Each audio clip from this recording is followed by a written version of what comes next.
Child welfare committee ఆధ్వర్యంలో ఉన్న పిల్లలను తిరిగి తమకే దత్తత ఇవ్వాలని డిమాండ్ చేశాయి హైదరాబాద్ ఉప్పల్కు చెందిన 10 కుటుంబాలు. కిడ్నాప్ రాకెట్ అంటూ తెలియకుండా తమ పిల్లలను దత్తత తీసుకుని 4 ఏళ్లుగా పెంచుకున్నామని చెప్పారు బాధితులు.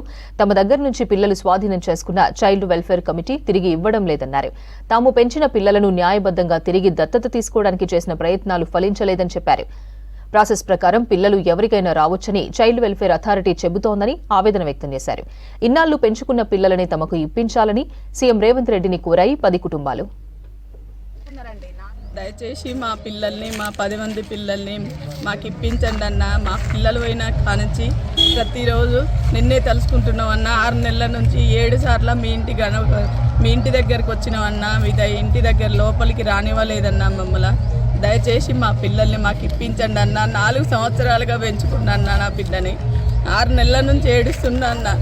దయచేసి ఈ చెల్లెలు బాధ అర్థం చేసుకొని నా బిడ్డని నాకు అప్పగించి పుణ్యం కట్టుకో అన్న. సీతక్క, నువ్వు కింది స్థాయి నుంచి వచ్చినావమ్మా, నీకు తెలుసు పేదోళ్ళ బాధలు ఎట్లుంటాయో నీకు తెలుసమ్మా.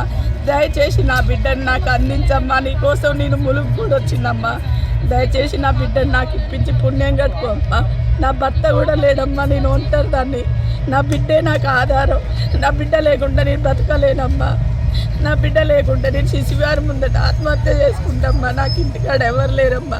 నా బిడ్డను ఉన్నతంగా పెంచుకుంటామ్మా నేను. నాకు 5 ఎకరాల ల్యాండ్ కూడా ఉందమ్మా. నేను దిక్కు లేకుండా లేను. నా బిడ్డను ఉన్నతంగా పెంచుకుంటామ్మా. కావాలంటే నా బిడ్డకు ల్యాండ్ కూడా రాసిచ్చుకుంటా. కానీ నా బిడ్డను నాకు ఇవ్వండి అమ్మా. దయచేసి నాకు ఈ యొక్క సాయం చేయండి అమ్మా. మీకు పోయిన సంవత్సరం మేము మాకు తెలిసిన వాళ్ళ మధ్యవర్తి ద్వారా ఒక చిన్న బాబును దత్తత తీసుకోవడం జరిగింది సార్.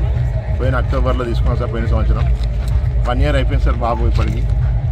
అయితే మొన్న May 29 నాడు పోలీసు వాళ్ళు మమ్మల్ని పిలిపించి మేడిపల్లి పోలీస్ స్టేషన్ పిలిపించి మరి మా బాబును తీసుకెళ్ళి శిశువాలో ఉంచేశారు సార్. అప్పటి నుంచి మా బాబు కోల్పోయి మేము విపరీతమైన బాధతో అనుభవిస్తూ మా మిస్సెస్ ఆరోగ్యం బాగాలేక, నా ఆరోగ్యం బాగాలేక, ఫైనాన్షియల్గా చాలా ట్రబుల్ అయ్యి చాలా బాధపడుతున్నాం సార్. ఆల్రెడీ కోర్టు వాళ్ళు డిసిషన్ ఇచ్చారు సార్, మా బాబును పిల్లల్ని ఎవరి వాళ్ళకి ఇచ్చేయండి అని చెప్పి.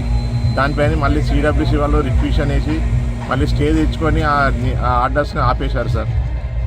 ఇప్పుడు మళ్ళీ కనీసం మానవతా దృక్పథంతో ఆ సీఎం గారైనా సీతక్క గారైనా కనకరించి మా పిల్లలందరినీ ఎవరెవరు పిల్లల్ని తీసేసుకున్నారో అందరి పిల్లల్ని తిరిగి అప్పగించని చెప్పి నేను కోరుతున్నాను సార్.